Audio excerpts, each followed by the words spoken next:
put it on your nose, but it's clear. How my baby's running this the block cause you fear what you do to you if you get dirty hands in veneer. What you do, what she is, little boy, I tell you this. If baby won't sit, she can sit. If baby says lit, it's lit. Got your bank account and I cute. If she said it loud, it's the truth. If baby wanna ride, she can ride. If baby needs some time, she got time.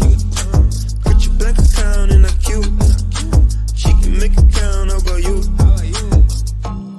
She would put you in the bag, yeah. Wouldn't even need a planet.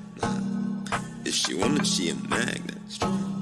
They should let her name a planet. Everything she drop like Corona, viral, make the world start over like I own her. She ain't about to set, but they really wanna throne her.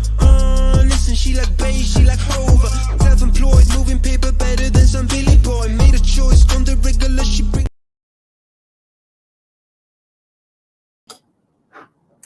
What's going on? Hey everybody, how y'all doing? Hello, hey Mandrell, how are you? Shu, how you doing? How are you? I'm doing good. I was gonna say, get your ass off of other panels and come over here to your own show. I'm not on another panel. I don't like other panels. Okay, right? You know what I'm saying? Yeah. I only like this one. I only like this one. All right. Yeah. You don't see the percolating pectorals? Oh Lord, You see the percolating pectorals is what they call them? To the Lord. Oh why? No, guess who did that? Oh. He's gonna be pissed off. Uh-oh. But I was in the gym when I was in Dallas. And Sir Hill Speaks is walking around the gym. And Sir Hill Speaks is walking around the gym. Oh, Make his chest pop. Sir Hill Speaks. Right. He's gonna be mad. He's gonna be mad that I outed him. But hey, you did it. You did. Hey, yo, sometimes you gotta flex on him. You know what I'm saying? Flex. Please. Hey, I didn't expect. Hey, people, that dude can lift some weights. I didn't expect it. I knew he had some size on him from seeing him on screen or whatever, but I didn't know he was that big. That is a large human being. Oh wow. It is like seriously, like, he could compete in bodybuilding comp if he wanted to. Like, that's a big dude. Wow. That's a muscular man. And I was like, no, okay then. So yeah, well, I mean, that's a good thing because, like, you know, as much as he is an advocate for like fitness and like people getting their health together, so that just shows you, hey, listen, he walking like he talking. Yeah, for sure. Yeah, kind of took me off guard. I was like, oh, okay, so I'm big too. Yeah. Well, welcome everyone to Unapologetic with Mandrell and Shu. Hello, Rashawn. How are you? Thank you for joining us. That's my boy shout right out there. to everybody in the chat. Cody is king. How are you? Welcome. Who else we got here? What's going on? Welcome. So tonight's show is, of course, the topic is one from Mandrell. He's very passionate about this and this subject matter. And so this was his idea. And, you know, being the submissive, feminine, soft woman, female that I am supposed to be, you know, I rocked with it. So without further ado, Mandrell. You know, AR would disagree with you on that. That's right. You know what I'm saying? I'm going to rest in my femininity and let me... AR would disagree with you on that. You know, I like going back and forth with AR. You do. For whatever reason. I think you're trolling. I had to tell him what I said, you know, AR, you know she's just trolling you, right? She's doing this because she knows it gets under your skin. Like, she knows that it bothers you. So that's why she's doing it. Right. But I tell people, like, when you go on panels, like these panels that you have in like dating and relationship advice, like you and I are far beyond it. So it's like, at this point, what else can we do except get up there and troll? Right. Beautifully animated speaks. Hey girl, how you doing? Is it beautifully animated speaks or beautifully animated laughs? What you mean? She has a laugh, much like yours. That was just low. I didn't do that. I don't have any control over that. I didn't do that. That's messed up though. Whoever did, who's ever producing the show tonight, that's awful. Oh my God! Thank you, Beautifully Animated Speaks, for the compliment on my background. Appreciate it. This is a illustration. This is an illustration of and it's kind of why we're here tonight. This is an illustration here of one of my personal heroes and one of the people that I admire, one of the men that I admire and respect the most. His name is Miyamoto Musashi. Miyamoto Musashi. Yes, greetings, Von Brian. You actually get to learn a little bit about me personally tonight and what makes me me. Okay. Like I said, Miyamoto Musashi was a samurai, then a ronin, but he's always been a swordsman. Wait. No, we're not doing that.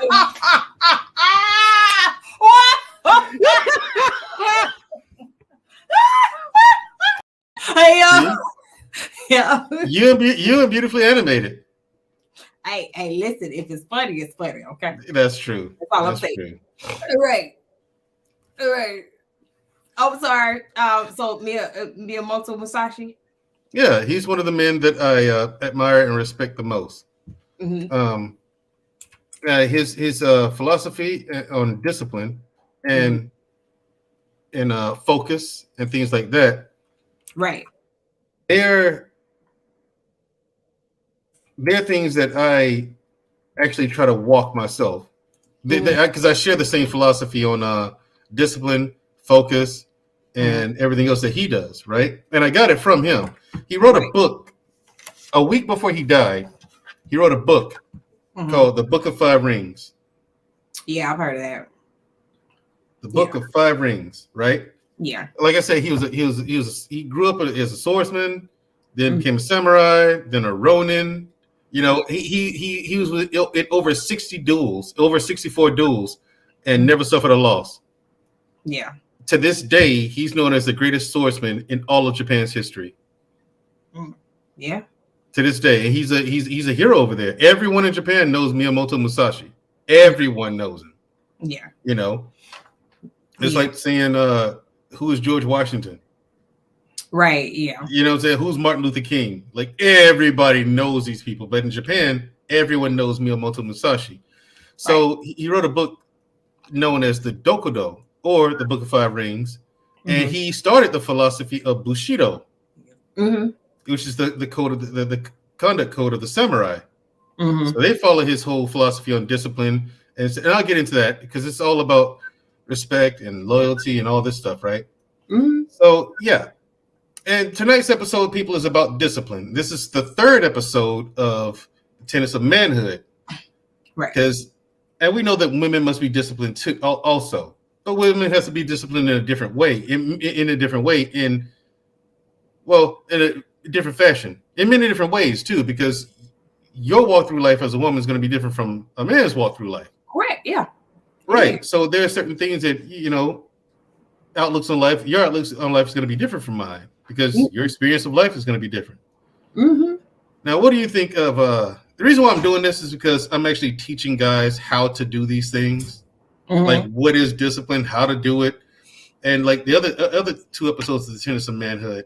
Because I'm looking around at these panels, everyone's talking about, see, a man has to be on his purpose.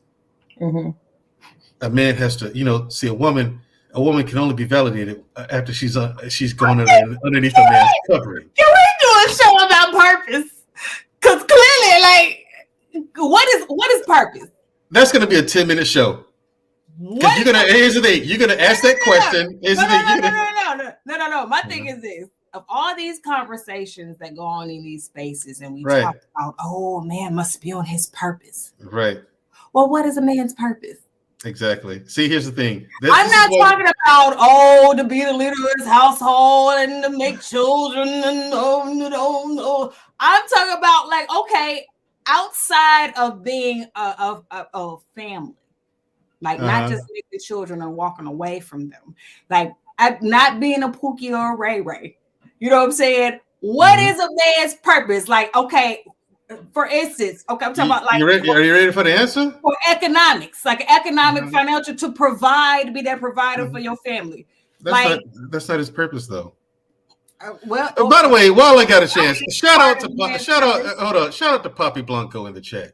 Poppy in the chat? Yeah, What's going on? See, you're going on a rant and you're forgetting about the audience. Poppy's up there. Let's just be real. Let's just be real. You're being a little too intellectual. Okay?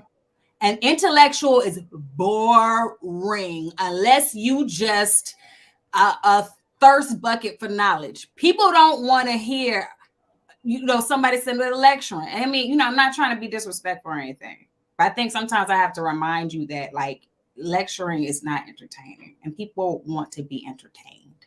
And I think because I'm a performer, like I come from a performance background, I understand entertainment. And I understand why a lot of these messages, as far as like, a man's got to be disciplined, man's got to be this. Why it's not getting through is because the message is getting lost in people arguing and people having disingenuous conversation because they just wanting to be right, or they just want to, they just want to be heard, basically. You know what I mean? So sure. It's just a circular conversation. Yeah. So, like I said, the only thing you do now is troll because no one's learning. No one's learning. Yeah. Look, you and I have been in YouTube for months now, right? No one's learned a damn thing.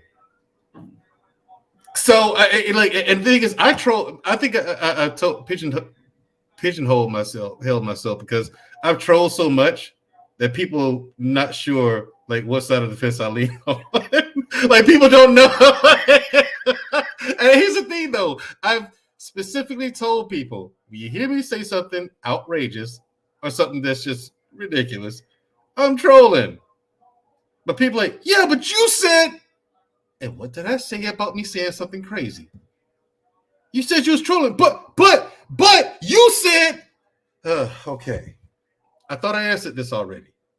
When you hear me say something outrageous or crazy or completely left field, I'm trolling because no one actually thinks that way. Well, I thought that until I showed up on YouTube and started watching these numbskulls. And so that's kind of what inspired. That's one of the things that kind of inspired me to do the Tenants of Manhood. I had to tell them how to do these things because they don't know. And a lot of guys out there, good guys, they're honestly looking for answers. They are. Right. She was my last sister. I finally found her. Right. That's the thing. They don't know how to do these things. So, and I looked around and no one's actually teaching. So I said, okay, well, all right, fine. I figured I'd do it myself.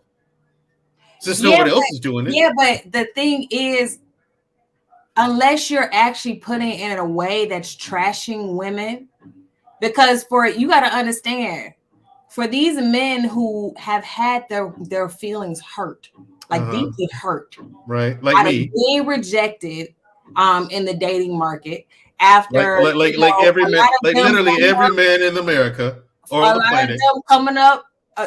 Since so much of our community in particular is, comes up in single parent households. Hey, Black David, a lot of them coming up under their mothers being, raised to be son husbands. A lot of them are hurt. And many of them being look at Cody as king, who are supposed to be, their teachers, their mothers. You see what I'm saying? So, like, a lot of them get this, like, it's like a solace that they get, a champion or something that they get when they hear this. So, unless you put it like that, like, well, you know what? Well, you know what? I'm gonna put the information out there, and if they get it, they get it. They don't, they don't. That ain't on me. But you can't say you weren't told. Okay. It's a Lost in Translation podcast. It says you don't have to trash women. They kind of don't. I guess these are do it themselves. He's trying to say do it themselves. See, you see what I'm saying? Now I've been warned. Now you see that. You see this. I was told not to do this to people, so I'm not gonna do it. I'm not gonna do it. Lost in Translation podcast. And by the way, I haven't checked out his content yet. I'm gonna have to check his channel out tonight after the show. I'm gonna do that. Shout out to Lost in Translation content podcast. I'm gonna check your content out tonight. I hope it's fire. It's fire. Yeah, to use them. Hey, come on. Remember the Cash App and the PayPal is on the screen. It's scrolling at the bottom of the screen right here. See, it's scrolling. Support Mandrell and Shushu today. Cash App, $Clue21. PayPal, my name, and 7344. Ain't that? Okay, cool. Anyway, the Tenants of Manhood. This is the third episode. This is about how to build self-discipline. Okay, this is a lot of this comes from again Miyamoto's book, the Dokudo, or the Book of Five Rings. The Book of Five Rings. Okay. First, so the first thing is accept the world the way it is. I told this to security boss. She said, no, you shouldn't accept the world the way it is. You can't. Okay, here's my take on that. There's some things that cannot be changed. Right. The way the world, the way of the world, human nature, the past. Accept things the way it is. Don't dwell on or become overwhelmed by things you can't control. Focus on what's in your sphere of influence. Now, what that means, people, is that don't dwell on what you can't control. Right. If something happens to you, good or bad, and it's out of your control, don't dwell on it because you'll lose time and you'll waste time doing that way. Focus on the things that you can control. So if there's something you can do to either prevent harm coming to you or your loved ones, or something you can do to fix an issue, focus on that, what you can do. But you must first accept the way the world is, because you can't change anything unless you first accept the fact that this is happening, accept reality. I got a question. No, go ahead. So for people overweight and having a hard time trying to lose weight, should they just accept it for what it is? Yeah, they should accept the world the way it is. Or should they just say that, you know what I'm saying, I'm big bone and I just No, they should accept the world the way it is. The fact that here's the way the world is. There's no such thing as it being big bone. You've never in your life seen a fat skeleton. So that's out. Number two, okay, if you eat more calories than you burn off, you're gonna gain weight. And if you're overweight, the world's gonna look at you a certain way. You have to accept these things. Yeah. You have to accept these things. I have a saying. I don't believe in complaining. I think complaining is a waste of time and energy. There is no need or no purpose in complaining. You're either going to do something about it or you're not. And really what it boils down to, either you can do something about it or you can't. And if you can do something about it, then the question is, are you going to do something about it or not? But if you can't do anything about it, you can't change the situation, then there's no need to complain about it because you can't change the situation. You can't do anything about it. So either way, is no need to complaining. If you can change your situation, and you're gonna do something about it, do something about it. But if you're not gonna, if you make the choice not to do something about it, then shut up and accept it for what it is. Well, so there you have it. That's just what it is. There's no need, no point in complaining. It's a waste of time and energy. Energy you can focus into something more positive, more effective, more everything. But complaining doesn't change anything. It doesn't help anything. It just makes it worse. Yeah, because you waste time, and that's not time well spent. We're gonna get into wasting time in a few minutes, okay? Now, so first, accept the way the world is. You know, if you overweight, you know, people are gonna laugh at that. People are not gonna find it attractive. All sorts of things are gonna come behind that. It's not okay to be overweight and fat. Your health is at risk. We know this to be true. So accept that. And if you want to do something about it, do something about it. You don't, okay. Accept the consequences though. And don't complain about knee pains and health issues. You've had it's a gradual process. Look, but if they do something about it, they won't have anything to complain about. Right, Cody. That's my man. Hey, by the way, that's my man's in them right there. Cody is king. Right. Cody off the chain. That's some man's in them. Cody is king. I'm telling you. All right. Right. Now, number 2. By the way, on the whole overweight thing, okay, this is a gradual process, right? You've had loads of time to back out of this project. You know, no one's sneaking into your house at night and injecting your lettuce with 1,000,000 calories. But what if they are? No. So hell speaks. What's going on? That's right. Now, here's the thing. No one, that's my thing about it. I mean, you don't complain about the health risks that come afterwards, that come along with it. Everything has a price. Yeah. Let's see. Now, the second one is do not seek pleasure for its own sake. All right. Mm-hmm. This is one a lot of people are going to struggle with. Not so much myself, but here we go. My take on this is a life of self-discipline requires you to pursue what is meaningful and useful, often at the expense of what's pleasurable or expedient. Right. For me, to deny yourself, like just because you want to do something, or just because it's pleasurable or it's something, I'm saying to you, if it's not progressive for the greater good, it's not what's in the best favor for the greater good, then deny yourself that. Being able to deny yourself certain pleasures. Or if it doesn't mean anything, like if it's not going to bring me, if there's no real purpose of doing it, that's going to push you forward in life, why bother? Right, Alexis. She said maybe not the lettuce, but the ice cream. You're right. You're right. That's awful. Deep fried lettuce. Yep. Deep fried lettuce. Yep. No such thing. It's funny because I wasn't able to make it to the panel for Talk That Talk Tuesday, but I was listening last night. What's going on, DL? And I know a part of the topic of conversation was about like trying to advocate more for men and women having more sexual discipline. And when it comes to that, I hear so many guys out here being like, oh, why should men deny ourselves of our natural instinct and all this other stuff? Because it's not progressive for the greater good. It doesn't work in the favor for the greater good. Look what's happening to all the greater society. About is chaos. Chaos. That's why you need to be disciplined. It brings about chaos. Okay, let's get through this first. I'm not done. So for me, happiness is not in and of itself worth chasing. It's fleeting. I think it's fleeting and simply a byproduct of you pursuing meaning, growth, and mastery. Greatness has a price, and we need to pay it no matter how expensive it is. You hear that? Greatness is a price. Yeah. And we need to pay it no matter how expensive it is. Yeah. Indulging in pleasure steals time from us.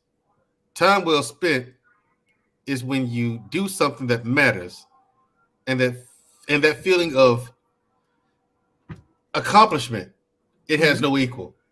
When you do something that matters, you accomplish something, the feeling of accomplishment, it has no equal. Right. It doesn't. Yeah. Okay. That's why you should abstain from pleasures, gentlemen. And the antidote for pleasure is meaning. This is just me, okay? To me talking. The antidote for pleasure is meaning. Believing in something that's truly believing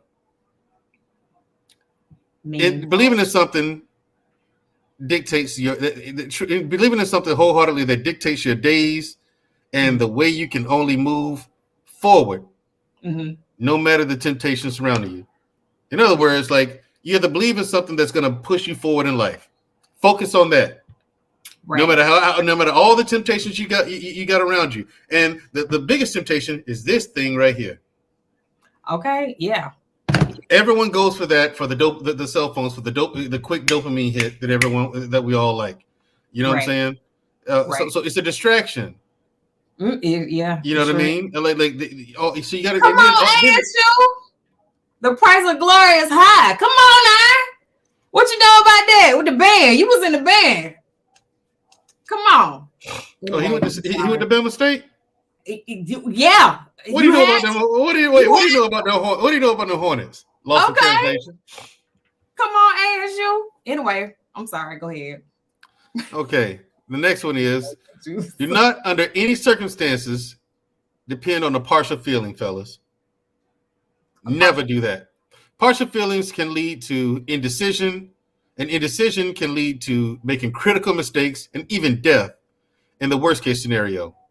Maintain a clear-sighted view of your circumstances. Mm-hmm. Get rid of biases and silver bullet. Yep. And preconceived notions. Like, in other words, assuming stuff. Mm-hmm. And practice decisiveness. Mm-hmm. Okay? Right. Learn to trust your instinct, your intuition. Mm-hmm. When relying only on a partial feeling, your gut, often referred to as your second brain, will indicate that something is wrong. That's why, like, with partial feelings, that's what, when it comes to a partial feeling, people are like, hold up, wait a minute. You know what I'm saying? Because you're not sure. That causes you to hesitate. Right. So if you're not completely sure about something, or you feel kind of sort of one way or the other, don't make a decision yet on that subject. What did DL say? I don't know, Shushu. What did DL say? I felt some greater good with them 304s in the past. Just saying. Wow. And look, where them 304s now? He doesn't know.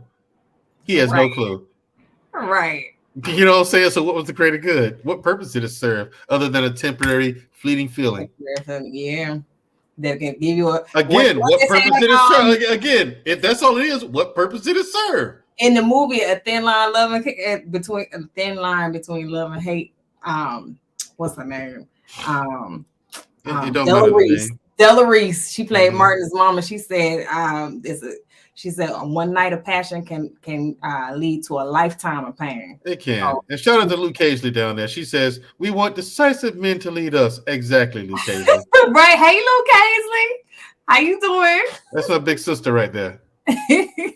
That's right, Luke. Can you tell? That's right. You tell him, Luke Casely. You want decisive men to lead you. And ladies, you have to understand, if decisive men decide not to move yet, listen to him, because he may see something that you don't, ladies. He's not moving for a reason. Right. There's a reason there. So just ask him why we're not moving yet on this particular issue. Well, and he'll tell you, well, this is why, this, that, and the other, blah, blah, blah, blah, blah. And who knows, ladies, maybe you can come up with a solution to the issue. Right. Help him, maybe you see something in his blind spot that he didn't see, or see a workaround. And whatever. Say 304s are like Ice Cube. Yeah, nobody knows what that is. Okay, now the next one. It doesn't matter. He'll be up on the panel later. He'll explain it. It's something retarded. I mean, ignorant. You know that. Oh Lord. Hello, Luke. She said, "Hello, my favorite influencer siblings." That's right. Told you, Luke. Yeah. Now the next one is: think lightly of yourself and deeply of the world. This is an exercise in humility, gentlemen. Okay. Yeah. Human beings have a tendency to view. We have a tendency to view ourselves as the center of the whole universe, even when we don't notice it. It can be a subconscious thing.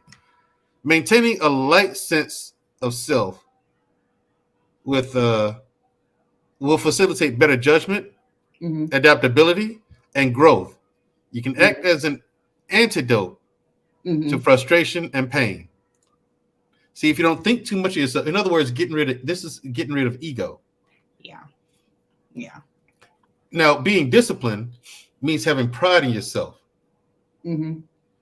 Ego and discipline are different. Ego and pride is different. I've been saying this for the longest. People are like, no, they're the same. Like, no, there's a big difference. If you're disciplined, you take pride in yourself. Right. You're working on self-growth, self-improvement. You don't take yourself too seriously. Yeah. You don't think yourself better than everyone else. You don't think yourself better than anyone else in the world, because you understand that you're merely a part of it. Yeah. I'm a part of the world, same as anyone else. So the same as everyone else. Yeah. No different, no better. No matter how much money you've accumulated, no matter how smart you may be, you're still just a small cog in a very large machine, which is life. Right. And self-development, self-growth it's a continuous progress.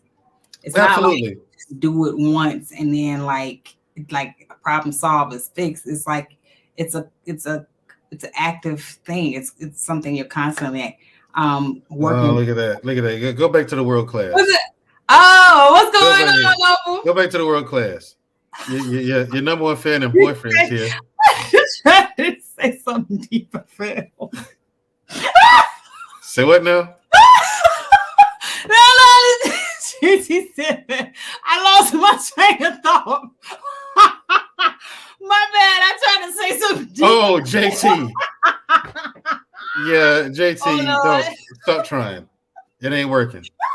Now, here's the next one. While you get it, while you while you get up and say, "What up, Andre Terry? What's going on, brother?" And here's one that is going to sound controversial, right? But here's something that I do every day. I try to do every day at least. Mm-hmm. Be detached from desire your whole life. Be detached from desire. Okay. Mm-hmm. Now here's why I try to stay away from desire. You know, understand this, people. Okay, fellas. Desire is a cup you can never fill. Once you've achieved one desire, there'll be even more desires. Yeah. This is something that comes along with DL and what's the name, JT, with women. When you get, so this is why you need to stay away from desire. And how many great emperors and kings have been taken down by women? Lust. Yeah. You know what I'm saying? Mm-hmm. So, and like I said, it's a cup that you can never fill. You'll never be satisfied if you're chasing desire. Now, this is why people ask you, how do you eat the same thing every day? Every meal until weekends, like a Saturday, then I have a cheat meal, right?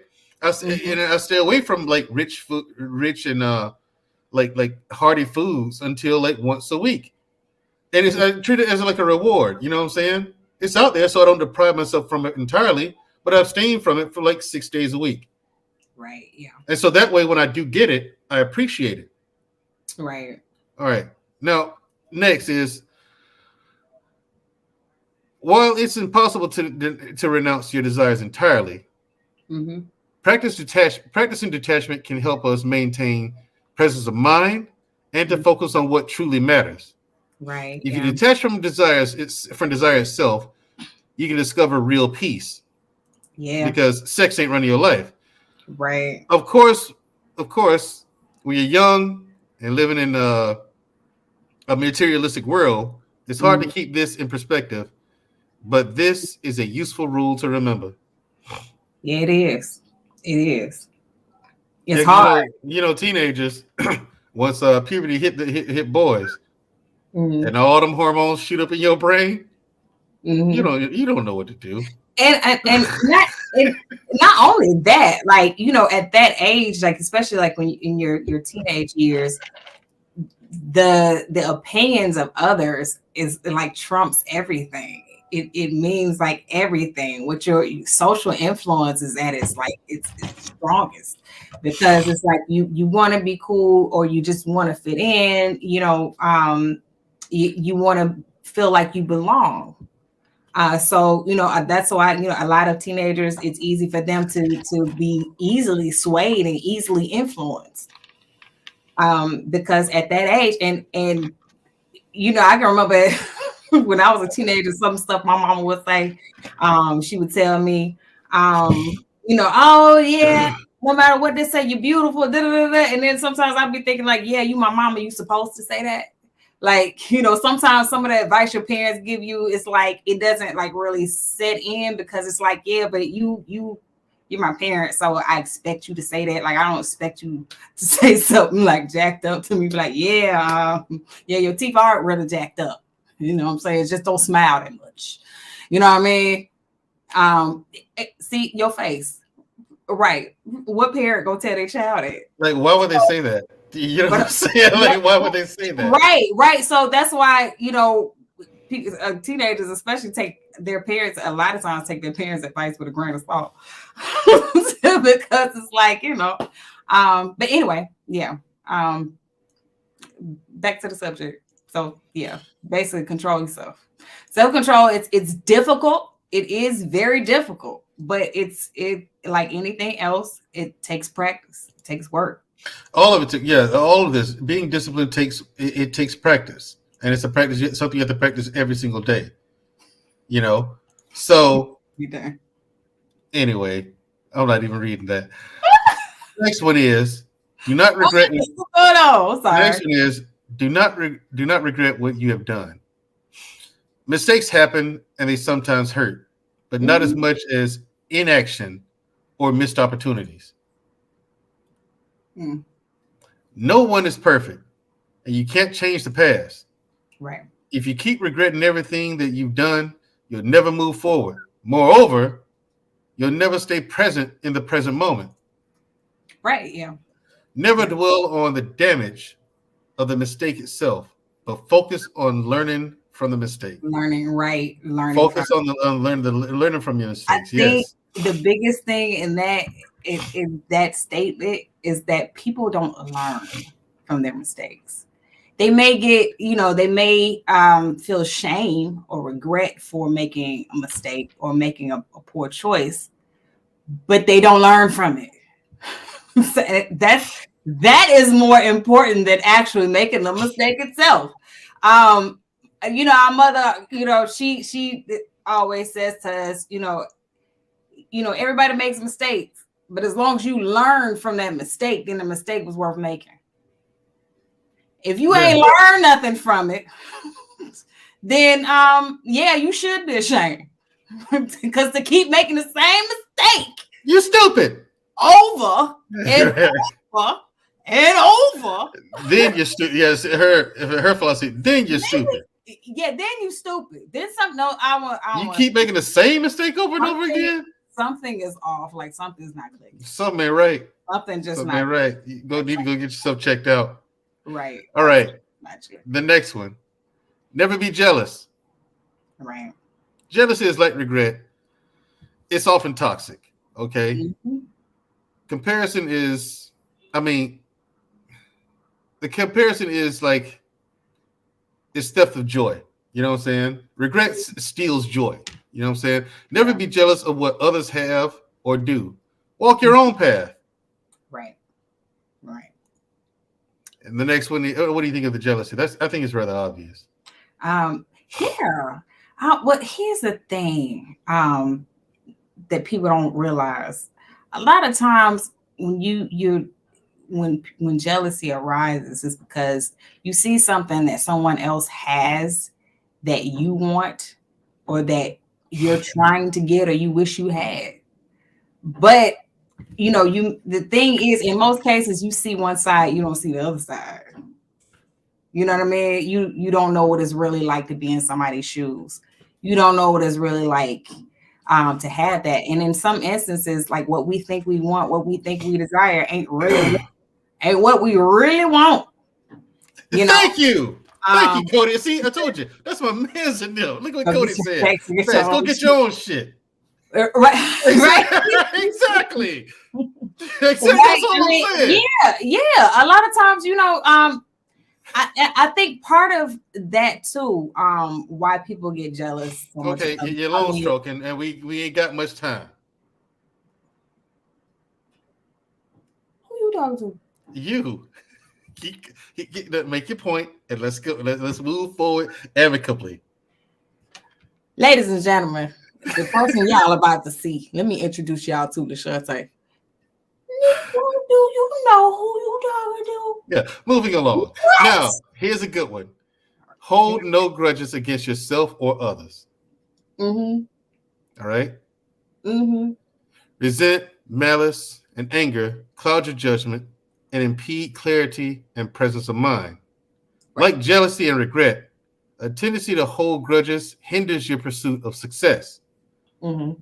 What good is a grudge if to a man who's on his deathbed? Right. Exactly. That's what that was Miyamoto Musashi. This all three of those from the words of Musashi. Mm-hmm. Yeah, like at the end he says, "What good is a grudge to a man on his deathbed?" So why hold on to one? Exactly. You can't live somebody else's life. You can only live your own. So, Right. you know, and if people were more concerned about living their own life, they wouldn't be worried about or so jealous of others. It's ours. You know it. That's right. Ooh, if I can reach this, I can reach to this computer screen. And look what World Class said at the end. You should listen to him. To World Class, you should listen. Okay. Right. Listen to Noble. Right. Okay. He's got your back, looks like it. That's right, because he got the etymology. Right. And he has an etymology, parse, and syntax. What my shade said? No, I ain't gonna do it. Dusto, that was a good shot. That was a good. Dusto had it. All right. Okay, we're at the last one. Okay. And we're gonna drop that, ladies and gentlemen. We're gonna drop the link so you guys can go ahead and come on in. We're at the last one, at the last tenant here. You may abandon your own body, but you must preserve your honor. That was me. Those are the words of Musashi. You may abandon your body, but you must preserve your honor. Yeah. Now, live with integrity and preserve your that means to live with integrity and preserve your honor. This is what I got out of it. Right. Now, Miyamoto's philosophy, the Bushido, is a set of virtues that one might follow in order to live a moral and noble life.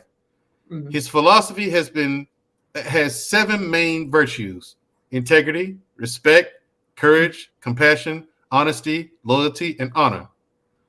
Honor is the glue between all virtues. This is what I got out of it, right? I got out of that. Honor is the glue between all 7 virtues, right? Yeah. Because think about it. Honor is self-respect. And when you respect yourself, you carry yourself with honesty and integrity. Right. All right? Right. Honor is defending what's right. So when you are in a bad situation, you don't shy away and instead act with instead you act with courage. Right. Yeah.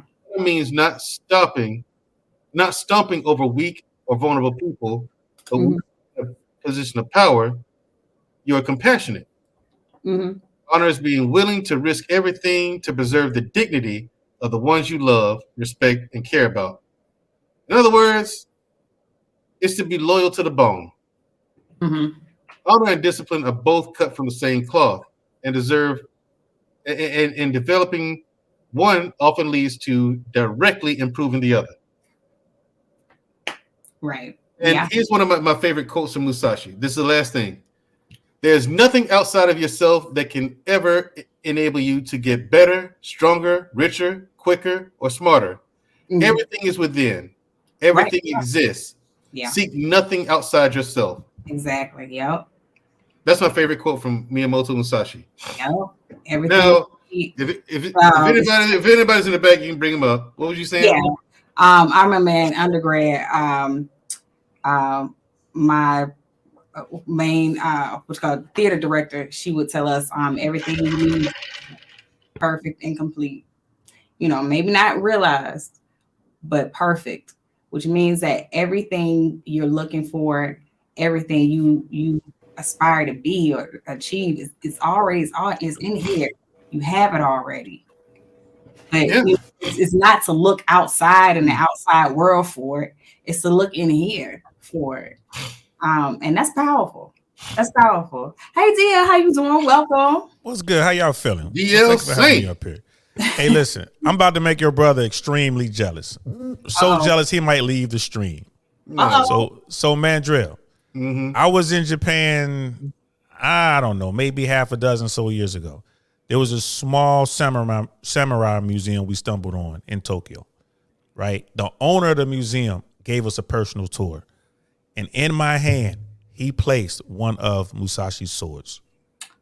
Wow. And I got to hold Musashi's steel. And like, I mean, it didn't have the hilt, the handle on it, but it was like, he was like, yes, he got it from the National Museum of Japan. They had a bunch of stuff there. When you talk about feeling small and humble, bro, I'm like, this is Musashi's sword. That is, it's something different. Wow. When you like, wait, this is Musashi's sword. Again, the man is undefeated in over 64 duels, most of them to the death. Wow. Like he beat a man to death with a wooden sword. He made it. Like, here's what he did, right? He's gonna go up against a guy who's nationally known as a fantastic swordsman, right? Mm-hmm. And so he challenged Musashi to a duel. Musashi said, all right. So time and date was set. Musashi used his intellect, right? He got inside the guy's head. Here's how he did it. He slept in, number one. Okay. He woke up, ate a big breakfast, then walked over to the docks and paid a ferryman to boat him over there to where they're going to go. Mm-hmm. Now, he could have walked, which is faster. Mm-hmm. He took the long route to get there. He took one of the oars from the boat and he was chopping it, and he made a makeshift wooden sword out of it. So he got there. He was so late that the guy was super pissed off. Right. Super pissed off. Right. Now he's pissed off in a fight to the death. His mind's clouded. The guy did exactly what Musashi thought he'd do. He unsheathed the sword, ran at him. Right. They see Musashi ran and jumped off of a rock. Mm-hmm. And there's a statue of this in Japan of Musashi in the air with a wooden sword up like this. One swing, wow, right in the head. Guy's dead. Wow. To this day, they have a statue of that. Like, it was such an iconic moment in history that in that time period, the 1600s, they made a statue of that event. Wow. So it can be fresh in their mind and remind everyone, that statue's still there today.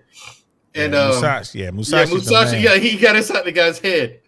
And it's tons of stories like that in the book of Faru. Because Musashi is normally early for duels. He's known for that. He's known for being there before his opponent. Right. Because it's intimidating, right? Wait. I got here early. He here before me. See, Musashi slept, got to that site and spent the night. He was there 3 days normally. Right. And the time of day set, he's normally there for 3 days before you get there. And then but now this one time, he takes his sweet time getting there. And one hit, smack right in the head. Done. Musashi was such a he was such a mentalist. He was a master swordsman, of course, but the reason he was undefeated, it was his strategy. He was a strategist. And there's even a story about a young boy who came to Musashi. This young boy wanted to avenge his father's death, who was murdered, who died in a duel with another samurai. And Musashi took pity on this little boy. And he knew who he was fighting, and he knew the guy's fighting style. So he taught the little boy 2 movements with his sword, and he taught the little boy what to do. And he told the little boy, watch the little boy practice all day. And he told the little boy, when you get there, the day of the duel, look down at the ground. If you see a lot of ants on the ground moving around, that means the gods have favored you and you will be victorious. So Musashi knew that time of year that the ground was covered with ants where we were going to fight. The little boy got there, looked down, saw the ants, they had the courage he needed. He walked up to the guy in the duel. He knew the guy was like this big old bully. He knew the guy was going to be drunk. Musashi knew all this. And the little boy was victorious in the duel. He was able to dispatch that guy because of that little thing that Musashi told him. This is why I respect Musashi so much. And then Lucchese was saying it was that Hattori Hanzo. That's from Kill Bill. I don't think that's real. Yeah, that's the Kill Bill. But here's the thing, Hattori Hanzo was a real person too. There's a bunch of nonsensical like rumors that ninja villages didn't exist. They did. There are 2 big ones. The one was from the Koga province, other was from the Iga province. Hattori Hanzo was in Iga. He's from the ninja village of Iga. It was up in the mountains. Mm-hmm. So and he became a big daimyo and stuff like that. Like he got a real big name, but not like Musashi. Musashi fought a whole war. Musashi fought forget the name of the war, but he was in that whole war. He survived it. But it was a super bloody war. What? You know what I mean? After this, those villages are no means farm.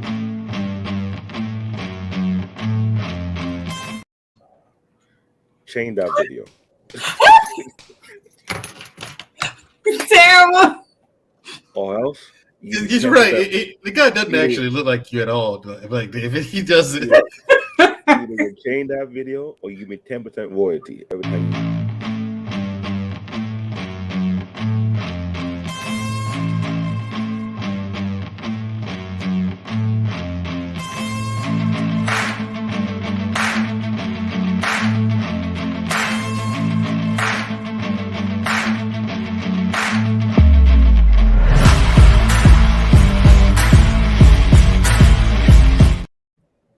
Okay, that's an example of an undisciplined man. Right there. Absolutely. Yeah. What were you saying, Black David? The thing about those ninja village, those athlete farmers, I read about the history of in high school. They say before they became ninja village, those athlete farmers, they learned how those to farmers. use their farming tool and create a weapon that counteract the samurai. Mm-hmm. And the thing about the Japanese culture, they're very rich with information and insight. It's just that people don't comprehend. They are very slow to respond, but they always see things ahead of time. Mm-hmm. I think that's one of the essence of being a man, because you can't be acting out of anger, out of rush. That guy they were talking about before you mentioned Hanzo, he learned to study people, who learned to analyze people, he learned to understand people pattern. Today's society don't know how to do that. Everything is all about flexing your muscle, flexing your anger, flexing your attitude. And you'd be surprised. Beside the Japanese culture, the Indian culture, the other culture are almost similar in that same type of mindset. Mm-hmm. It's all about keeping a calm mind, be aware of your surroundings, and pay attention to details. Right. Black Man Unfiltered says Black David has Jack Rabbit ovaries on sale 2 for $10. Anyway, here's the thing. Now, here's the thing. Now, here's my thing. The virtues, these 7 virtues. All right. His virtues. You gonna have to wait, man, Mandrell. You gonna have to wait, man. We gotta let this process. No, you gotta let this process. Jack Rabbit ovaries 2 for $10. And he said it in a southern way. Jack Rabbit. Jack Rabbit. Jack Rabbit. Jack Rabbit. Poor Peter Cottontail got caught. He ain't gonna make it to Easter, y'all. Anyway, so the virtues. It's okay. Yeah. Now here's the thing. Here's my question: is everything that I listed on this list are virtues that I live by every day, right? Mm-hmm. And so my question is, the 7 virtues when it comes to this: integrity, respect, courage, compassion, honesty, loyalty, and honor. Why do you think it's so hard for people to find value in living by these virtues today? It's to get it now. It's the, you know what I mean? It's the microwave society. Get it now society. Cheat code society. Everyone gets a trophy society, bro. We are the exact opposite of everything you just said. Right. So why is it so difficult? So is that why it's so difficult for people to understand me? There's no instant gratification in having those virtues. Right. There is none. So it's all hard work. It's all hard work to get that. And Mandrell, people don't understand you because you're crazy, man. I mean, I understand you because I'm crazy too. We both jumped out. You know, we did the same thing, kind of. Hold on. Yeah, we jumped out airplanes. Hold on. And Mandrell crazy. I'm way worse than Mandrell, because it is. Before I come into bed, I'm going to do a push-up challenge with me. So every 1 minute we take a break, we start doing 10 sets of push-up, because I told my son since last year, don't come out here and talk about, oh, you strong. I will test your strength. So the thing is, I had a bear-like grip. So when I squeezed my son with my bare hand on his arm and any part of his joint, he felt the pain. I said, this caused years of working on my hand to get it that strong. You don't get it overnight. So lately, it takes years of work to get that strong. I had a little cousin of mine ask me, how do you get so strong? Mm-hmm. How do you get so strong? I'm like, Trey, right? Yeah. And then he comes over there messing with me, and I grabbed him, and I had his wrist, and I kind of twisted it a little bit just to cause a little pain. He's like, I'm like, do you want this power? He said, yes. I said, okay, you got to come to the gym with me, man. But I'll show you how to get it. No, they want the power, but they want to do it like Popeye did back in the day for all your old cartoon heads like me. Right, and eat spinach and get it now. Eat spinach and now he's strong. And that's what people want to be able to do. They want to be able to pop a pill, eat some spinach, and then boom, I have it. They don't want to put in the work. Even with bodybuilders and doing steroids, the bodybuilders still got to get in the gym and lift weights. But Leo, you forget something. Today's society don't like vegetables. They like the junk food. They like the pills. Popeye has spinach. He didn't have protein shake. It feels good. It goes back into that instant gratification, like, you know what I mean, like the dopamine hits. Beautifully animated getting in on it. Did Black David say he squeezes himself? I did not do that, so don't play yourself. Black, I beautifully I animated. squeezed my son. The thing You about my squeezed son, your son. You're not helping yourself here. As your, let me No. be your attorney, and you might want to stop. No, I'm trying to let him know because he like to test my strength, think he's stronger than me. So what I did, I told her if my hand can wrap around your arm, I'm going to squeeze it. So I wrapped around his bicep and squeezed it. I wrapped around his ankle and squeezed it. He knew I was that tough. Sometimes on purpose, I'll put on my shoulder and do like 30 squats just to show him with one hand while I'm holding him.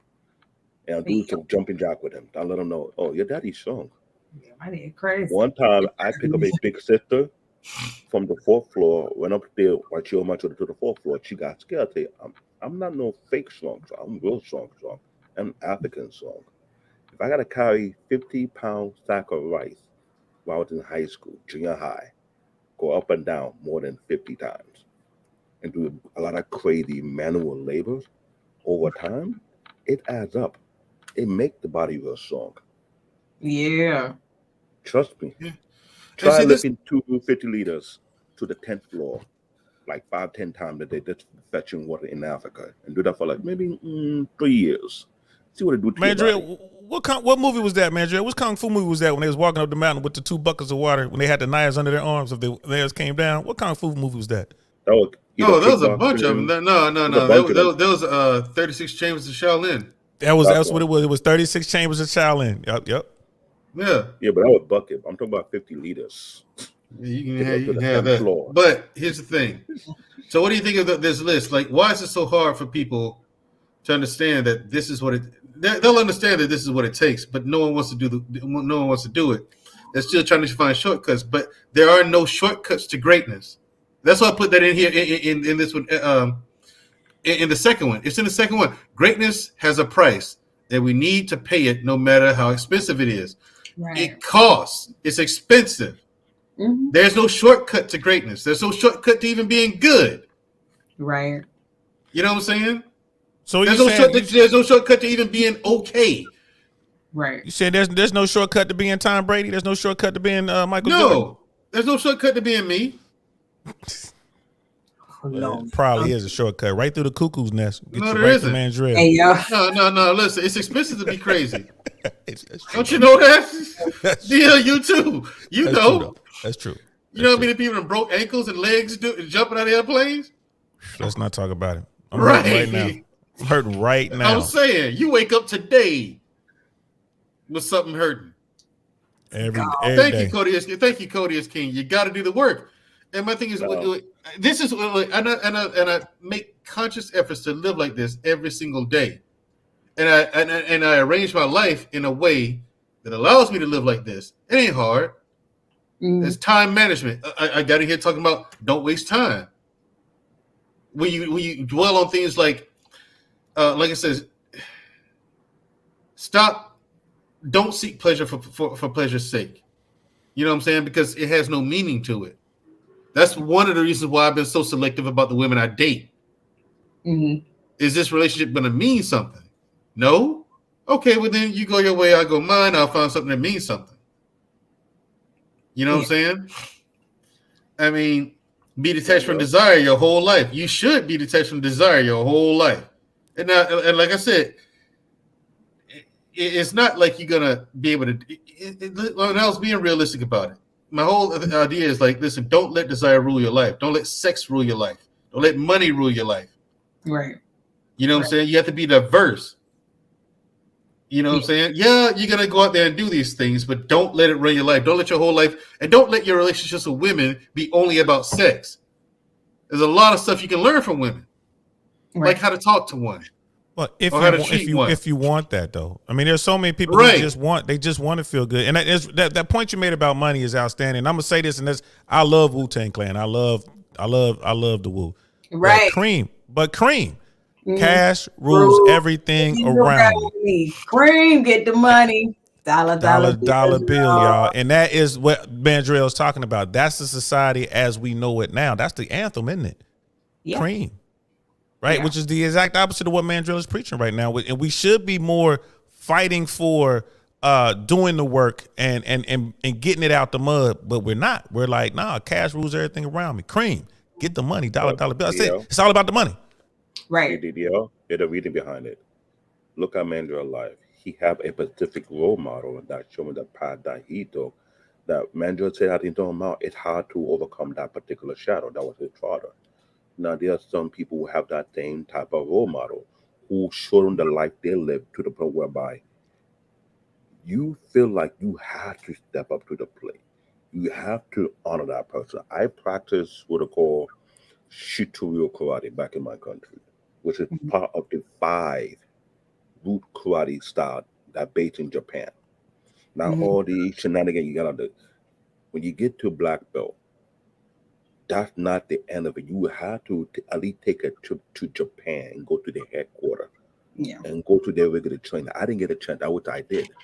But the thing is, I had a lot of strong mentors in my life who, just like Mandrell's father, who don't play games. They're all about that straight and narrow path, structured in order. When we have men of today's society who don't have the type of strong role model, we have the men that we have today's society right now, a bunch of weaklings. They're nothing but a shell or the real essence of what a man's supposed to be. And that's the problem. Right. I'm blessed to have those type of role models who was not playing games. I learned how to lift weight at the age of 12, 13 back in my country. I learned hard labor back in my country. I learned how to be disciplined back in my country. And I understand why it is needed, because when you don't have that discipline, if you're not committed, it's how you make it through. So when I hear Mandrell's story, it reminds me of all the people I had in my life who have that same type of influence. That's why I say Mandrell is like my twin brother, because when you have people whose life was bigger than life, I wish I was there when his father had that. When they had that video, I would have seen that people. I was like, "Whoa, your father no joke." I would have told Mandrell, "You got a tall mountain to climb." The way he described it, right? Well, it's not something to overlook. Let me say this. It's sad because I don't know, from the sounds of a lot of men in society today don't have like role models in their lives, like, or mentors in their life, in their personal life. So therefore they go and they look for role models, like, entertainers and like basketball players and stuff like that, who many of them, and I hate to say it, are just a bunch of pookies and ray-rays that just came into some money. You know what I mean? Because when you look at real businessmen, like if you ever come across or come around real businessmen, they don't have a whole slew of kids out here. You know what I'm saying? You may have some outliers that have a decent sized family. What up, E? Exactly. Well, we talking about Elon Musk. Elon Musk got a few baby mamas out there. Right, but I mean, you know what I'm saying? You have some outliers, but the vast majority of them don't have a whole gang load of kids. You know what I mean? Let's look at welcome. We ain't signing. What's going on? Thank you for coming up on the panel. Salute. Hope everyone's doing well. Join the podcast, but y'all talking a little bit crazy right now. But overall, I'm enjoying the podcast because we are talking about money is not everything. Y'all crazy. Money is everything. Money is absolutely the foundation, and we need to be, a Black community needs to be more money focused, more money driven, more focused on being competitive. And I do agree about having children out of wedlock. That's a little bit grimy, and you shouldn't be having so many kids unless you come from that culture, right? If you come from that culture, like, where you have multiple wives and multiple children, that's different. Mm-hmm. But outside of that, like in our culture, in American culture, that's crazy. I mean, have your hoes, have your concubines, have your wife, because especially if you make that kind of money, but don't be having children out here like that. Right. But the thing is, be responsible. The thing is with money is that don't let it run your life. That's my thing. I didn't say don't focus on it. I didn't say don't go for it. Do not let any one thing run your life. You have to be multifaceted. So here's the thing, like, if you let one thing run your life, a lot of other things are going to go by the wayside. It could be your spirituality. It could be your health. It could be anything. Morals, you know what I'm saying? Morals. Your morals, exactly. So don't let that was the point I was making with it. Now, we ain't signing. I like money, Okay, I'm not disagreeing with you, and I do understand where money fits and where money gets you. But but the thing about it is we compromise our morals all the time, right? Look at Kamala Harris. She did a couple strange things for change, and now she's VP. Yeah, but right? she didn't. But no one wants her as VP, even Biden. We ain't signing those business transactions, okay? Those are business transactions, okay? Look, man, look. If I was a woman, I would be doing the same thing too, right? Yes, look at DL though. That's what get me. Like, you can't look. No, because that's how they look at it. That's how they look at it. Yeah, it's a transaction. I'm going to tell you what a friend told me. If you're a woman and you got a wet mouth and a wet behind, you should not be broke. That reminds me of this song by Luda. Goes a little something like this. She's a hoe. Fair enough. Now we're gonna go to Dust. We're gonna go to Dusto, aka Scam Likely. We ain't saying please stay with us, man. Dusto. I've been doing this show on discipline tonight. Okay. And or the lack thereof. My thing is, when you're disciplined, it allows you to focus on whatever your purpose is and to master that purpose. Now, what is purpose? My beloved sister asked me earlier. The answer is this. Okay, you have free will, people. Even if you're religious, you know that. The whole thing with free will is that we create our own purpose in life. So go and create yours. Of all the creatures in all the universe, no other creature can make such a boast, not even angels, except mankind. So choose what you want to do, focus on that, master it, and don't let anything stand in your way. Now, Dusto, I'm glad to see you out of the Dustosphere. Now, those dust panels, you know better. You went on a dust panel earlier tonight. I'm proud of you. You actually talked to someone with a brain. Okay, because I mean, I was afraid you going on the mother panels, you losing brain cells and IQ points. But I guess Mr. Lee got some back for you. Good. No, Lee's cool. Yeah, I like Lee. That's what I'm saying. He got you some brain cells back from the ones you lost in the mother panels. I like Mr. Lee. No, I'm built for dust. I mean, it is what it is. Fair enough. Though there are limits. I was on a certain panel just not too long ago, and Dustimus Prime came over there, and it was time to tap out. Dustimus Prime. Unfortunately, Dennis Rodman with a wig on pulled up, and it was time to go. You know what? Let's go and slide on over here early. Conversation over. I mean, this is how it is sometimes. I don't know where you come from. I don't get it. Okay, so anyway. The dust panel. Yeah. So what do you think of tonight's show on discipline and the things that I mentioned? The tenets of discipline that I mentioned. Dr. Prime. Yeah. Oh, y'all, these names. And this is why pretty much I'll be attacking Red Pill for 2023. Be attacking Red Pill, Black Pill, and there's nothing wrong with the Black Pill, man.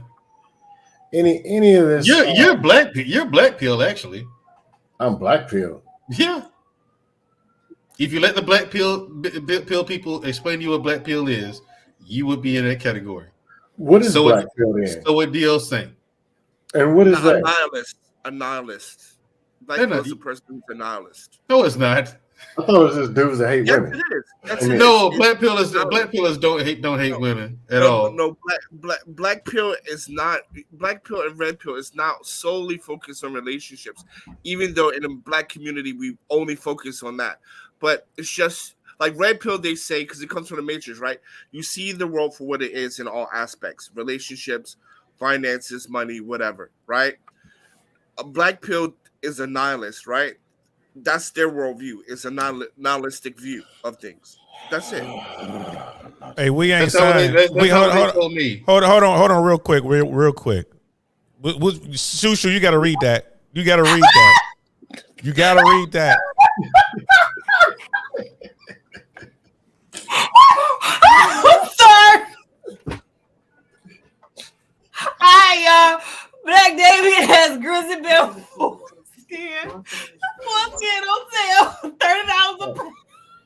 on Black David, I'm checking the score. You versus Black Men Unfiltered over the last year. I believe the score is 476-0. Shut out, bro. Black David has grizzly bear foreskin on sale, $30 a pound, y'all. Okay.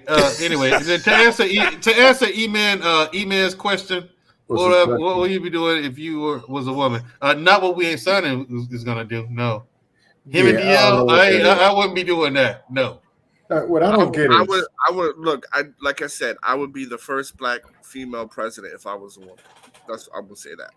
Wow. I don't get how you say things that make sense. People don't understand it, can't get it. But I can say the most negative dust about a man or a woman, and they stand behind it and stamp it. They stand behind it. Yeah. Full regalia. They stand right by the nonsense. I don't get it either, Dusto. I do not understand it. And like, here's the thing. I've told people, like, when you heard me say something crazy on these panels about relationships or women, I was trolling. I'm kidding around because the things that I hear men say on these panels is so stupid. The only thing you can do is troll them. And they claim to be red pill. And DL St. be up here, that's not red pill. He'll quickly say that's not red pill, man. That's not what it is. And the thing is, I'll tell them that, and they'll still say, no, but you said, no, I just told you. I was trolling, which is a joke. I was joking around. No, but you said, how many times I got to tell you? It was a joke. No one actually thinks like that. Well, how am I supposed to know? Because I just told you. I was on another panel, and they asked me about it. And then once they got to talking to me and they asked me questions, I was like, oh, we didn't know you thought like that. I'm like, yeah. Because they don't listen. But the other people, and it was on those dust, when I was telling these people, I was like, no, I don't actually think that. I was on one of them dust panels you frequent. And nothing gets in through, nothing positive gets through that brain of theirs, if they have one. Like, those people are lost causes, man. Yeah, but the thing about it is just that when you describe your life as a certain type of pill, it's a little bit creepy and cringy at the end of the day, right? I mean, you just need to take life as it is, and you make analysis as you go. Are you saying that you should accept the world the way it is? We ain't saying it. No. I'm saying that as situations present themselves to you, right? You make the best decision you can. Exactly. But to categorize yourself as different pills that come from fictional areas is kind of creepy and crazy. Right. So we should accept the world the way it is. Yeah. Well, we ain't signing. I'm sorry. People want a sense of belonging. Yeah. Well, we ain't signing. It makes a lot of sense. It's just when you're in these spaces, you're forced to use their terminology so they can understand where you're coming from. That's all that is. I tell people all the time, I'm like, look, bro, it is what it is. You know what I mean? In life, I don't run around. I don't run around in life and say these sort of things. I think most people don't. But there's a select group of people who do. No. I think people don't say it, but they practice it in real life, because you got to understand, if you're under 35, the internet, social media, podcasts, that is real life, right? Mm-hmm. People who say like the internet is not real life, you're old. That's what old folks say. Because if you're under 35, when you go out meet people, let me see your Instagram. Who's following you? Let me see your lifestyle, right? That's the first thing they do to vet you, right? Yep. Are you online, on podcasts and stuff like that?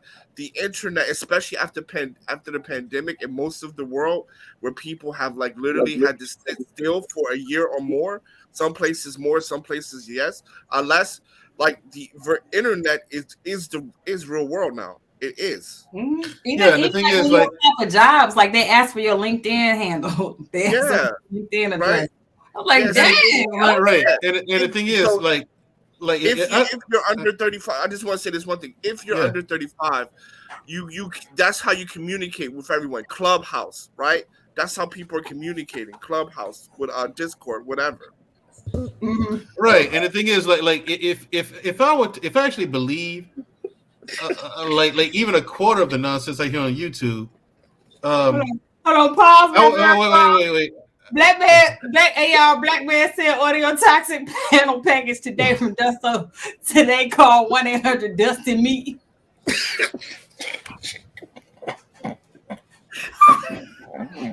Mandrell, I don't know how you're gonna do a show about discipline with black man producing the show. Doing the most undisciplined stuff. The producer trolling you. Yeah, the producer's undisciplined. Look at it. With some funny stuff. I mean, he's trolling with some fire, bro. Like, he cooking. No, to be honest, I would not be on YouTube if it was not for trolling. I wouldn't be here. Right. I'd be reading books or knitting or something.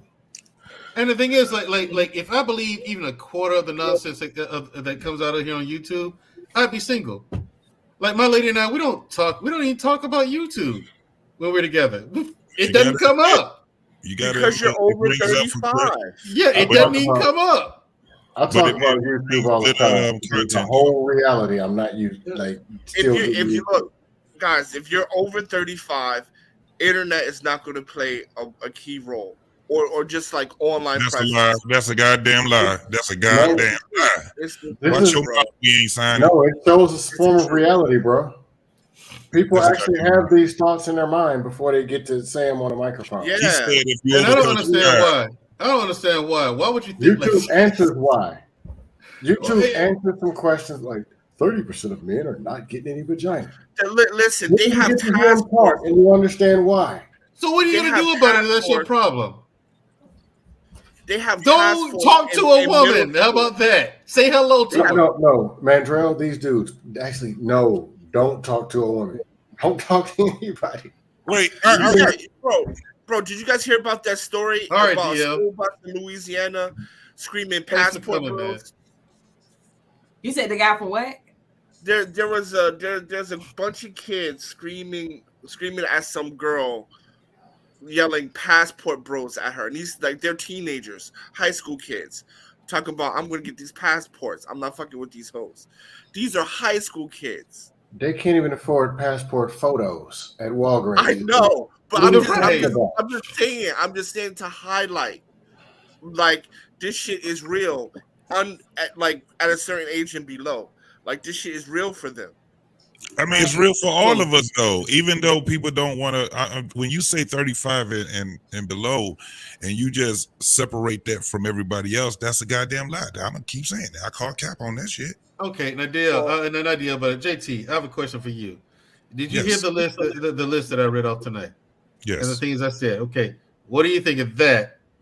Why do you think it's so difficult for men today to practice discipline? Well, because they fall into what they desire. That's the first question. Answer the first question first. What do you think of the list first? Okay, so you got to bring the list back up, man. You said a lot. Okay, accept the word. Okay, number one, accept the world the way it is. Number two, do not seek pleasure for its own sake. 3, do not, under any circumstances, depend on a partial feeling. Number 4. Yeah, the next one. Think lightly of yourself and deeply of the world. Mm-hmm. Be detached from desire your whole life long. Mm-hmm. Do not regret what you've done. Never be jealous. Hold no grudges against yourself nor others. You may abandon your body, but you must preserve your honor. Okay, so you asked me what do I think about that, or why they don't? Both. What do you think of this? What do you think? I mean, I agree with it because those are principles that I myself. Those are principles that I practice myself, especially accepting the world, especially when it comes down to, having discipline, understanding that if I'm just short, if I fall short, there's nobody else's problem but mine. There's nobody else that's going to save me. I understand everything on there, all of those. However, most of the guys are being raised by their moms who don't know these principles either, right? So that we have to understand that people don't know what they don't know. And these principles are not, these were principles that were being taught from one generation to the next generation. Yeah. Now they're not, because we have lost generations right now. That's just basically what it is. But those principles are principles that we have to actually start speaking on when we are on these panels having these great discussions.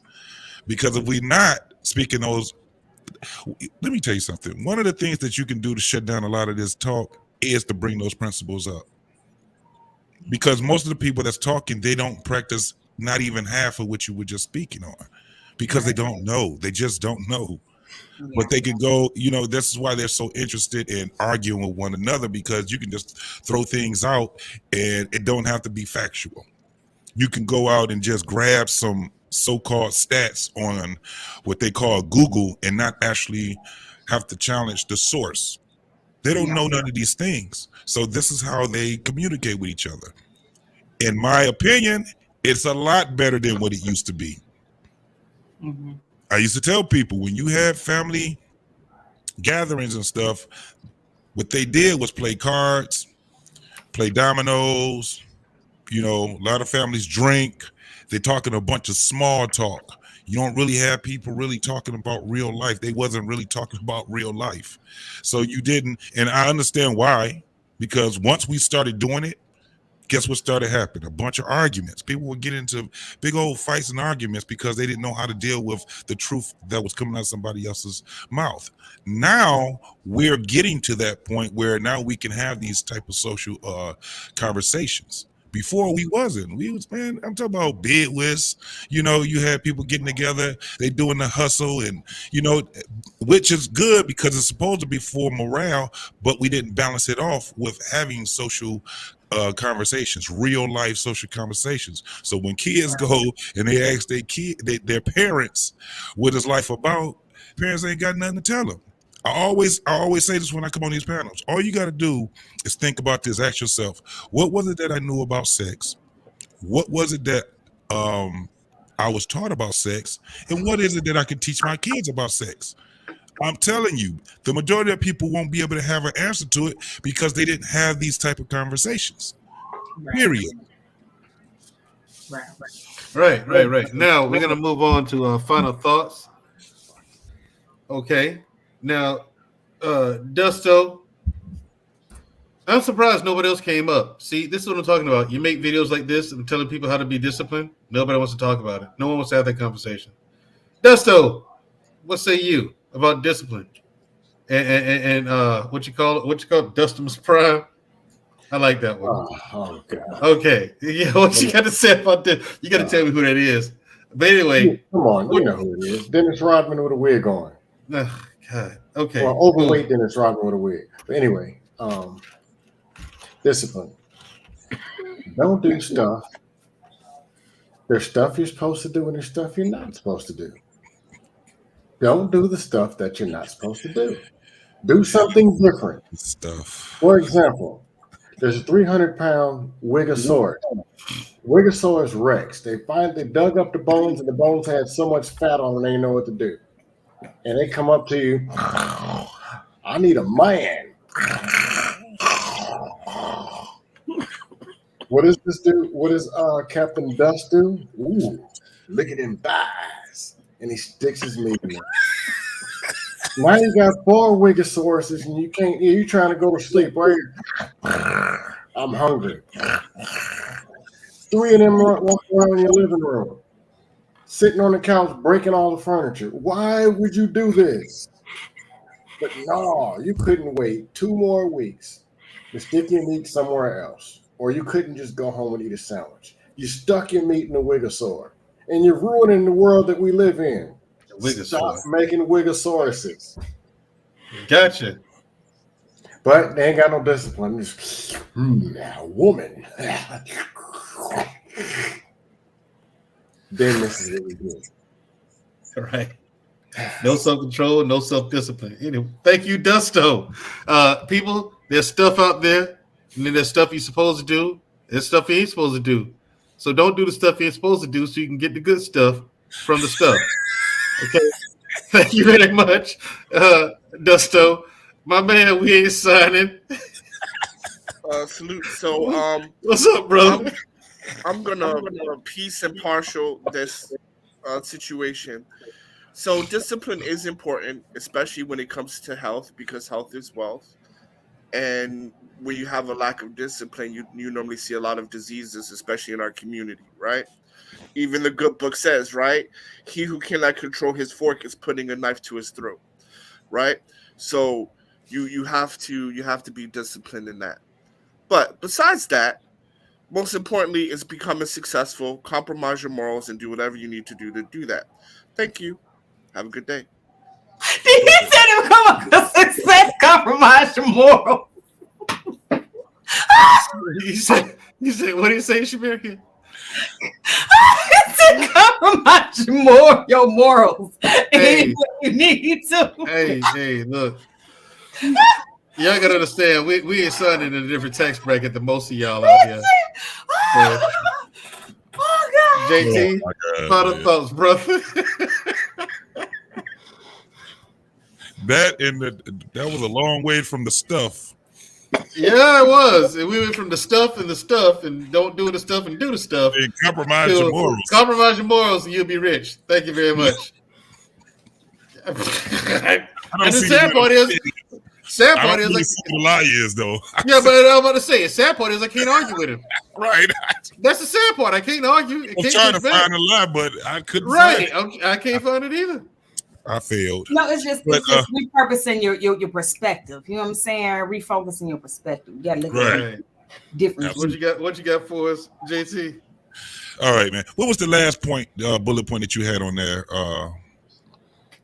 Last bullet point was you may abandon your own body, but you must preserve your honor. Yeah. So I always look at that in being a parent also. Being a parent, also being an uncle or auntie, a sibling. That's pretty cool. Because if you think about that, it's just being the best person that you possibly can be. Right. You don't want when it's all over with, you don't want somebody to think of you as one of the worst people that was on this earth. You know, this is why when you have siblings and things like that, I done seen some places where somebody died, it's over with, and they were glad that that person was gone. Mm-hmm. So it was kind of like no honor. And I'm being harassed by this goddamn cat. Go on.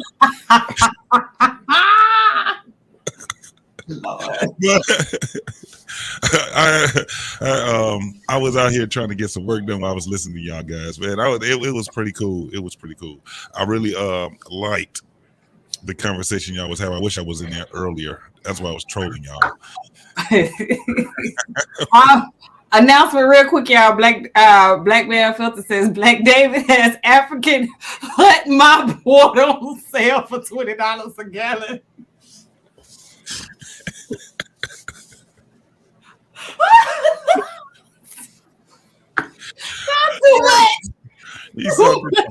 But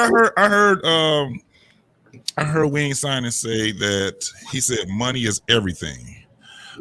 Money don't have to be everything. Money actually is fiat. It is an illusion. It's what the value we put on money. But if we also understand that money is energy, all you gotta do is look at it. It looks like water and it looks like the waves on the electric current waves. So it is energy. This is what makes the world go around. This is what makes us be able to be, and I call it a lubricant of life. The more you have, the easier it is for you to slide around this thing called life. Okay. But to put it in perspective, you have to have it in order to live. But in order for that to happen, I'm not going to tell you to compromise your morals. It kind of goes against some of the principles that Mr. Mandrell and Ms. Shushu had on there today. No, right. You don't have to compromise your morals. You actually have to find within you what your values and morals are. That's all it is. However, you can find me at What We Know Podcast with my boy Rob. We are going to do a show tomorrow. I don't know what it is yet, but it's going to be something interesting because we haven't did a show in a week. So we definitely got to, put some content out there for you guys. And that's it. I'm done. I enjoyed y'all. Shoot. Do the laugh. Do it. Yo. Shoot. Yo, I did that last so many times tonight.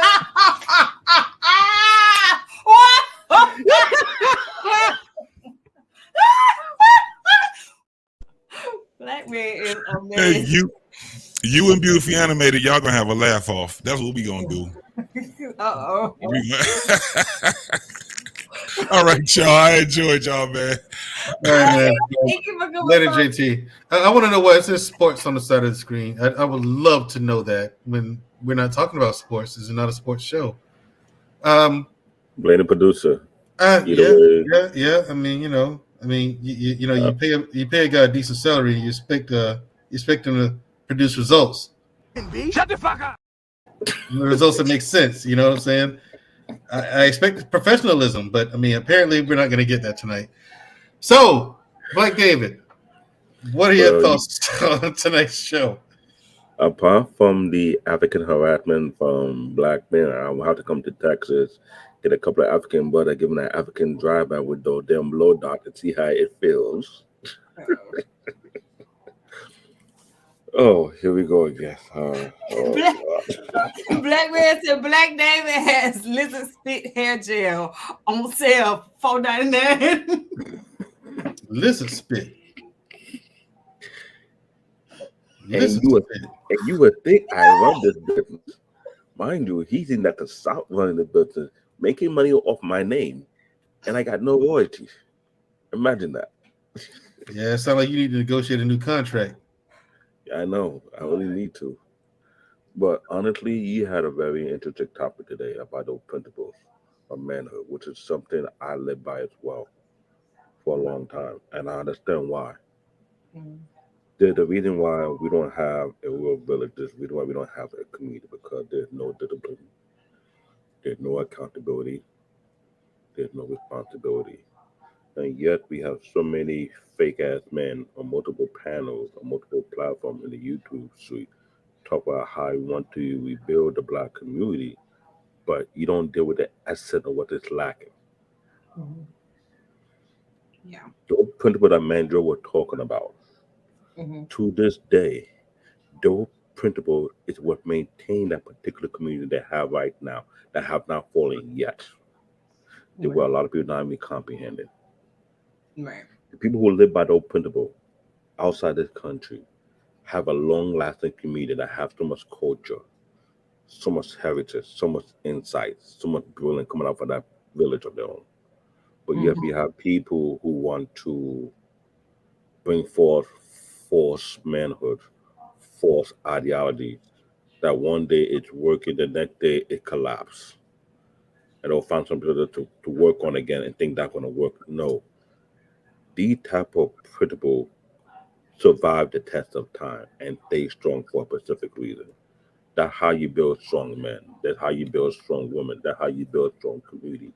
That's how you build a strong environment for children to grow up in. But you don't have those things. We have what we have right now. Right. Which is nothing but waste of space, waste of talent, waste of integrity, waste of it.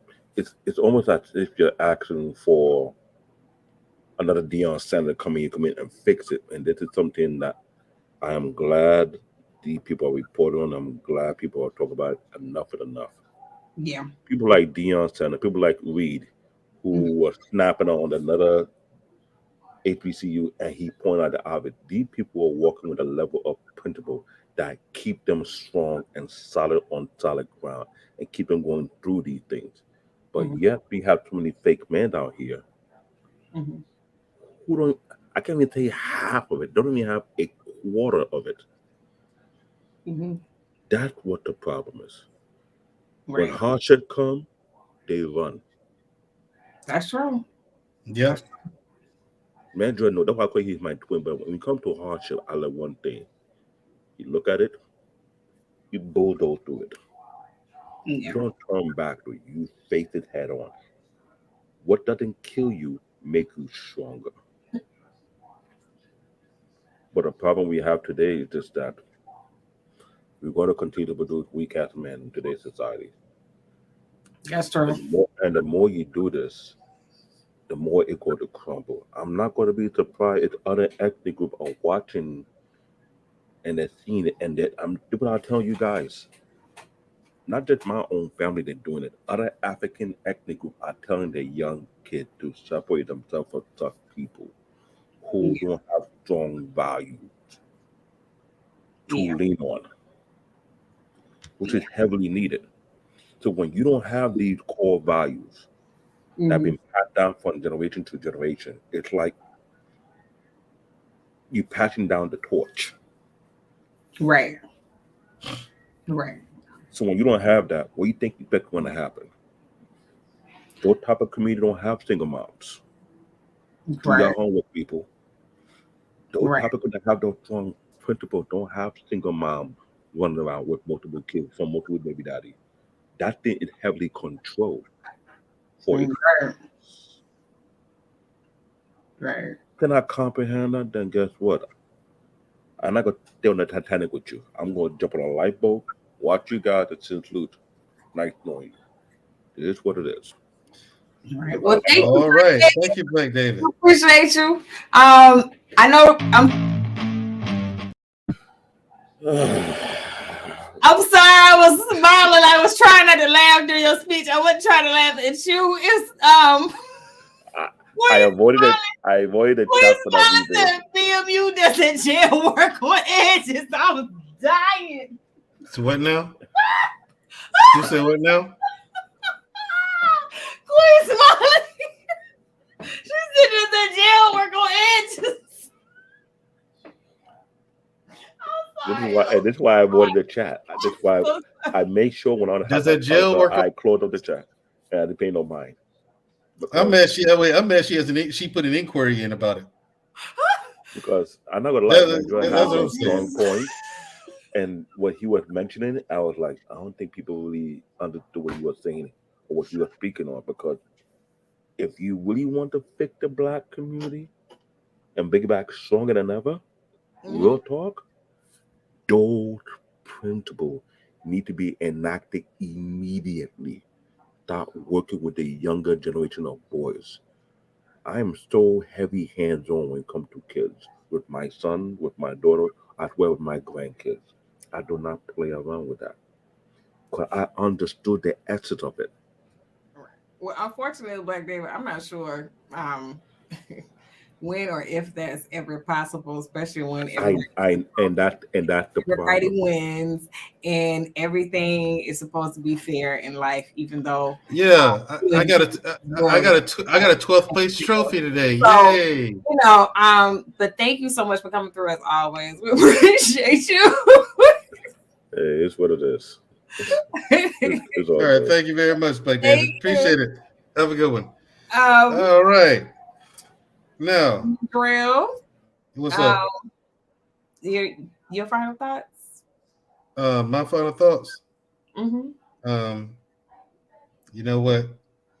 A very positive influence in my life has counseled me to take a softer approach, a kinder approach, even. Okay.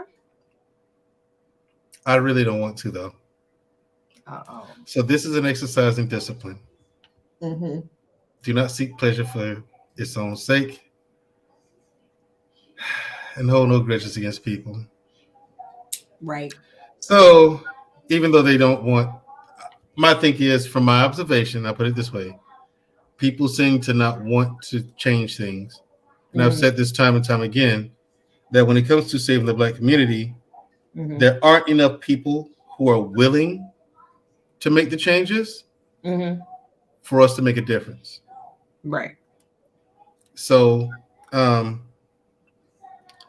my final thoughts is I hope people got something out of this, even though you guys tried to make it entertaining. I appreciate the efforts. Hopefully that got through to somebody.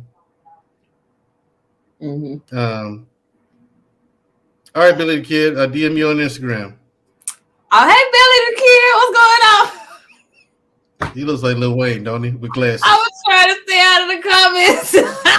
After seeing that, I said, Lord, turn it off. But yeah, those are my thoughts. There's just not enough of us who care enough to actually make a difference. So hopefully someone got something out of it. But these are the principles and virtues that I actually live my life by. This is very personal to me because these are the ABCs of me. Yeah. Literally. You know what I'm saying? So that's all I got to say. Hopefully somebody got something out of it because we need prayer. Yeah, I'm like this. Say Black David selling cans of prescription Wigglesaurus repellent for $59.95. Yeah, the price is going up, man. Yeah, I need to quit. Hey, look, inflation. You know what I'm saying? What can you say? My final thoughts. I will keep it short and sweet. Discipline is very important, and the topic of tonight, I think you did a great job, Mandrell. Appreciate you for bringing this up. But one of the golden sayings of this whole philosophy is the last one you said at the end, when he was like, what you need is not what you're looking for, is not outside of you, it's inside of you. My favorite quote from Musashi, it is: there is nothing outside of yourself that can ever enable you to get better, stronger, richer, quicker, or smarter. Everything is within. Everything exists. Keep nothing outside of yourself. Right. Now, seek nothing outside of yourself. Sorry. Keep nothing. Yeah, I mean, seek nothing outside of yourself. And there you have it. Seek nothing outside of yourself. Yeah, those are the words of Miyamoto Musashi. Everything you need, everything you're looking for is right here. Thank y'all so much for joining us for this episode of Unapologetic with Mandrell and Shushu. I hope you guys enjoyed it. I hope you guys found some entertainment. Join us next week for another episode, and Black David will have his his items for sale. You know what I'm saying? He gonna open those shops, so y'all be sure to roll through for that. So without further ado, thank you. Y'all have a good night.